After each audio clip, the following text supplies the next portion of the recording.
Hello everyone and welcome to my channel Y&R Trends. I hope everyone is having a wonderful day. Before we begin, please hit the subscribe button and give this video a thumbs up.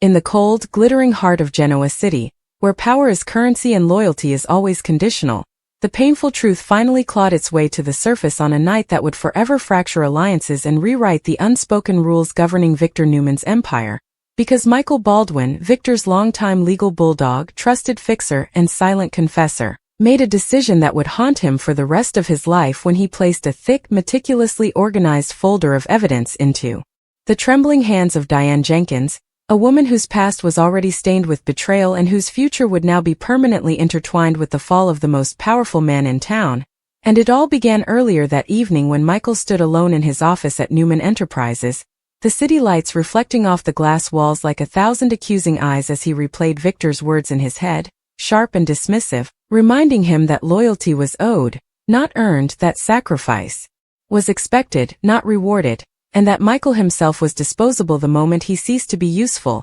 a realization that had been building slowly over months of being pushed to bend the law further than he could stomach, to bury evidence that crossed moral lines even for a seasoned attorney, to intimidate witnesses, manipulate judges, and destroy lives without remorse, all while Victor sat comfortably above the chaos, untouched and unaccountable. And as Michael stared at the folder, containing financial records, wiretap transcripts, illegal acquisitions, blackmail payments, and a devastating internal memo personally signed by Victor ordering the destruction of evidence in an ongoing federal investigation, he understood that once this truth left his hands, there would be no turning back, no forgiveness, and no protection from the storm that would follow, because betraying Victor Newman was not merely an act of rebellion, it was a declaration of war. Yet Michael's conscience, battered, but not broken, screamed louder than his fear, especially after Lauren had looked at him earlier that day with quiet disappointment rather than anger and asked a single question that cut deeper than any threat Victor had ever made.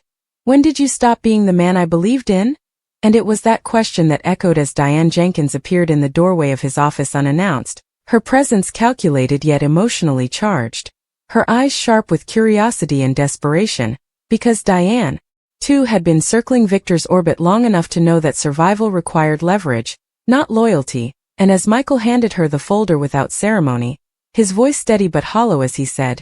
"This is everything, every illegal move, every cover-up, every lie Victor buried. Use it wisely." Diane's hand shook not from fear but from the intoxicating realization that she now possessed the one thing Victor Newman had never been able to control, the truth. And while Diane assured Michael that she would protect his identity, both of them understood the absurdity of that promise, because secrets in Genoa City never stayed buried, they simply waited for the most destructive moment to surface, which came swiftly the next morning when Victor himself stormed into Michael's office with uncharacteristic urgency after receiving word from an anonymous source that Diane Jenkins was preparing to negotiate immunity with federal prosecutors using insider evidence tied directly to Newman Enterprises, and the air crackled as Victor's eyes narrowed, scanning Michael's face for signs of betrayal, but Michael, seasoned in deception, met his gaze with practiced calm, denying everything while knowing the clock was ticking. And by the time Victor left, issuing a thinly veiled threat about loyalty and consequences, Michael's hands were visibly shaking beneath his desk, because he knew Victor was already hunting for the leak, and the revelation exploded publicly later that afternoon. When Diane arrived at the courthouse flanked by federal agents, cameras flashing as she confirmed that she was cooperating fully in exchange for protection, and Genoa City froze as whispers spread through coffee shops, boardrooms, and living rooms alike, because for the first time in decades, Victor Newman was vulnerable, and Nikki felt it immediately, sensing the shift before the headlines even broke, confronting Victor at the ranch with a mixture of fear and fury as she demanded to know what he had done this time, her voice breaking when he dismissed the situation as manageable, because Nikki had lived long enough beside Victor to recognize when his confidence was forced rather than absolute. And across town, Jack Abbott watched the news in stunned silence, torn between satisfaction and dread, because while Victor's downfall promised long-awaited vindication, it also threatened to unleash chaos that could consume everyone, especially when Adam confronted Victor with raw accusation rather than obedience, demanding to know whether the rumors were true and whether Michael Baldwin, one of the few men Adam respected, had truly turned against him. And Victor, backed into a corner, responded not with denial but with rage, smashing a glass against the fireplace and roaring that betrayal was inevitable when surrounded by weak men and opportunists, a statement that would soon come back to haunt him when federal agents arrived at Newman Enterprises with warrants, freezing accounts, seizing files, and ushering Victor out under watchful eyes as employees stood frozen in disbelief. And as the legal storm intensified, Michael found himself summoned to a private meeting with the district attorney, where he was presented with the evidence Diane had submitted, his evidence, and asked to confirm its authenticity, a moment that felt like standing at the edge of a cliff, because one word could either condemn Victor or absolve him, and after a long agonizing pause Michael told the truth, sealing Victor's fate while simultaneously destroying the last illusion of loyalty that had bound them together. And when Victor finally confronted Michael in a holding room hours later, stripped of power, stripped of certainty, their exchange was raw and devastating, Victor's voice low and lethal as he accused Michael of treachery, of ingratitude, of cowardice, while Michael fired back with years of suppressed resentment, declaring that he had protected Victor from consequences for too long, that someone had to draw the line, that justice mattered even when it was inconvenient. And for a fleeting moment, Victor looked genuinely shaken, not afraid but wounded, because betrayal from an enemy could be anticipated, but betrayal from a man who had stood beside him through wars was an entirely different kind of pain. And as news of Victor's impending indictment spread, Nikki withdrew, torn between standing by her husband and confronting the reality of his crimes, while Victoria struggled to stabilize Newman Enterprises amid plummeting stock prices and board unrest, and Diane, now both vilified and empowered, navigated the dangerous balance of being a whistleblower in a town that punished those who exposed its kings,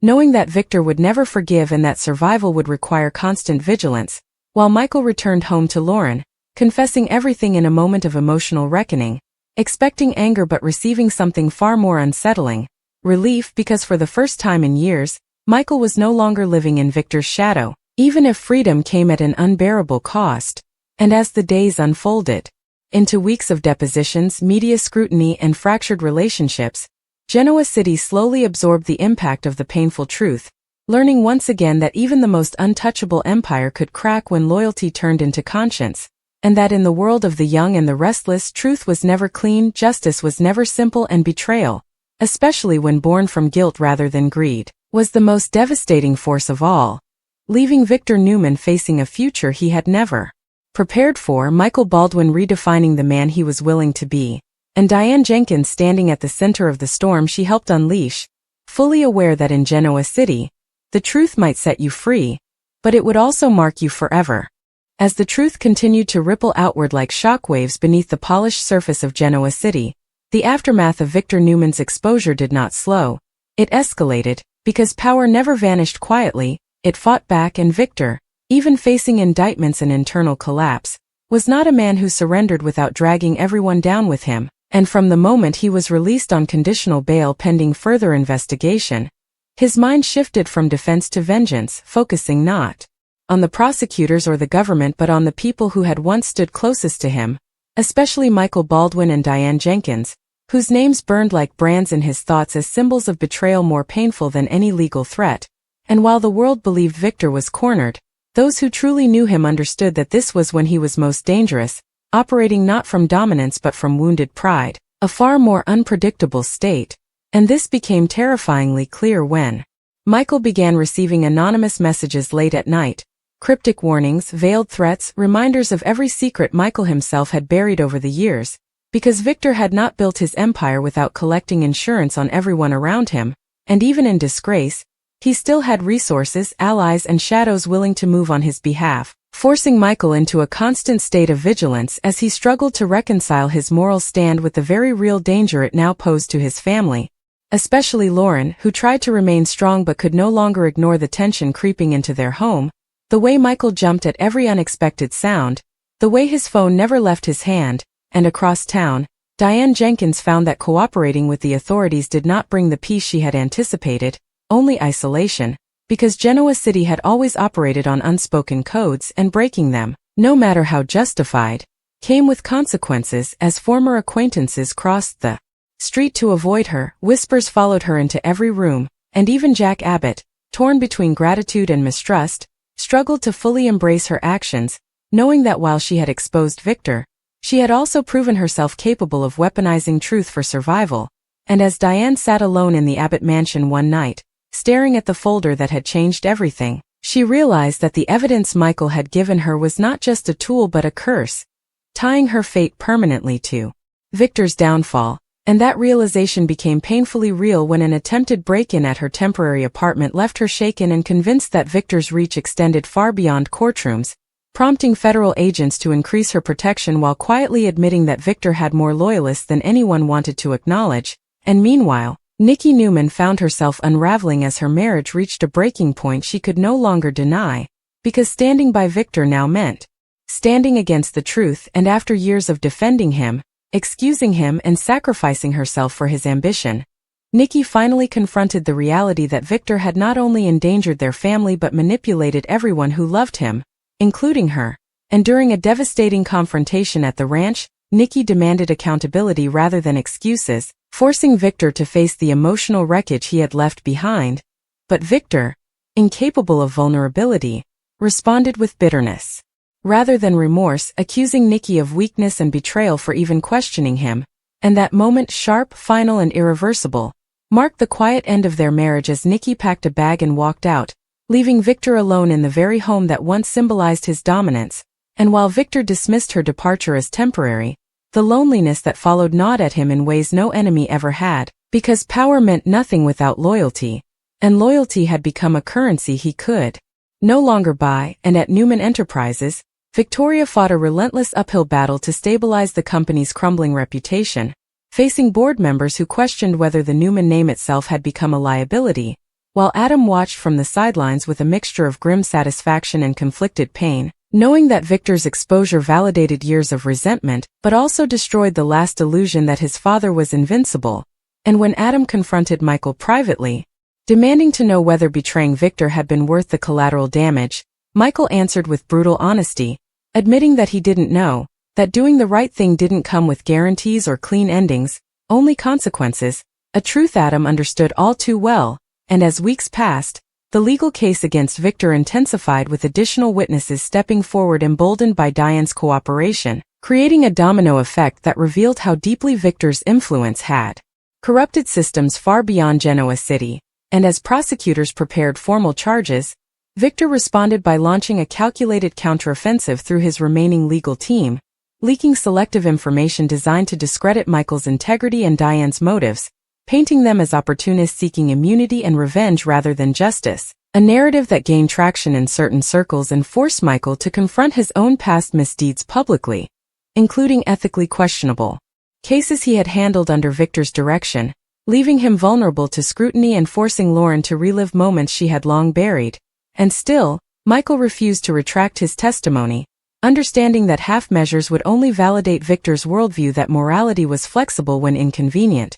And this moral stand became the defining arc of his life, even as it strained relationships and invited danger, while Diane, increasingly isolated, attempted to rebuild bridges with Jack, confessing that while self-preservation had motivated her cooperation, she also believed exposing Victor was necessary for Genoa City to move forward, a sentiment Jack cautiously accepted but never fully trusted. And as the city braced for Victor's day in court, tensions exploded when Victor and Michael crossed paths again unexpectedly at the courthouse, their exchange brief but electric, Victor's eyes cold as he warned Michael that justice was temporary but vengeance was patient, a statement that echoed long after they parted. And as the trial loomed, Genoa City found itself holding its breath, because regardless of the outcome, the world they knew had already changed, alliances shattered, power redistributed, and illusions destroyed, proving once again that in The Young and the Restless, the most painful truths were not the ones revealed in courtrooms or headlines, but the ones uncovered within the people who dared to confront them,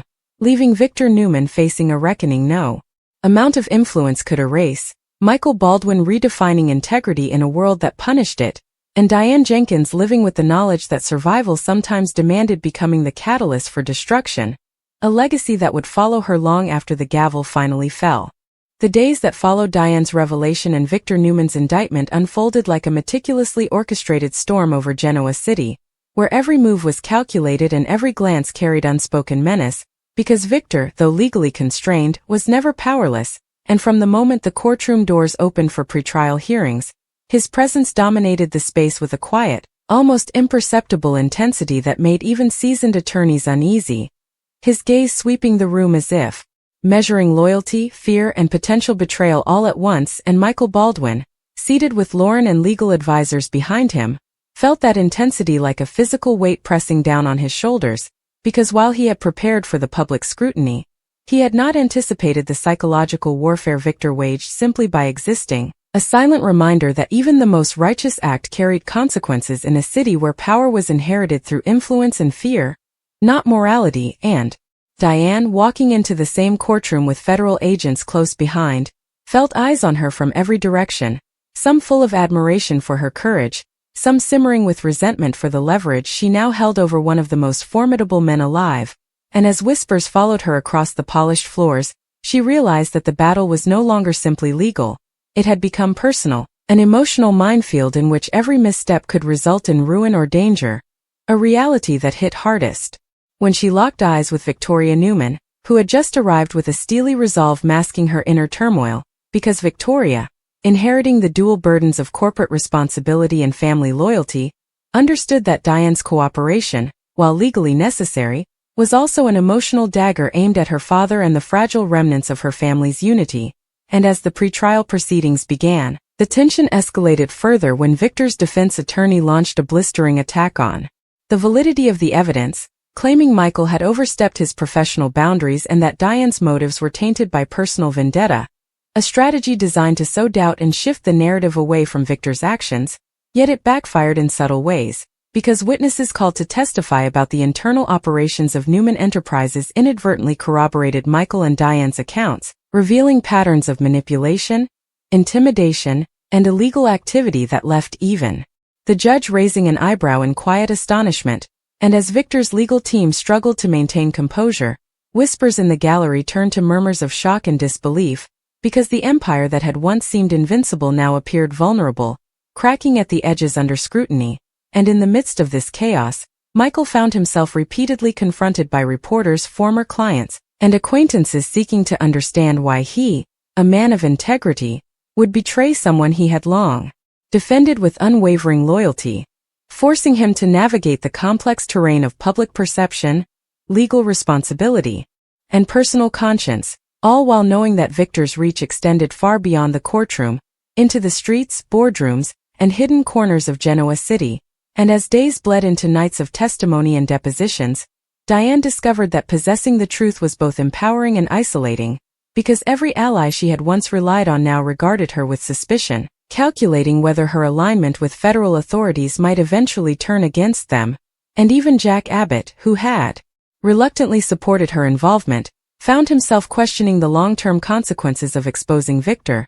fearing that the fallout might engulf the entire Newman family. And as the trial wore on, Victor began to employ psychological tactics that were as subtle as they were devastating, sending cryptic letters to Michael, planting doubts in Lauren's mind about his choices, and carefully manipulating media coverage to frame himself as a victim of scheming insiders rather than a perpetrator of corruption, a strategy that required Michael and Diane to remain vigilant at all times, interpreting each move, each statement, each gesture as a potential threat. And yet, despite Victor's cunning, cracks began to form in his composure, especially when confronted by former allies whose loyalty had been conditional at best, because the realization that isolation, rather than legal jeopardy, might be the true consequence of his actions began to weigh on him, an emotional burden no amount of wealth or influence could counteract. And Nikki Newman, observing the proceedings from the sidelines, felt a mixture of relief and profound sorrow, because while Victor's vulnerability offered a long-awaited sense of justice,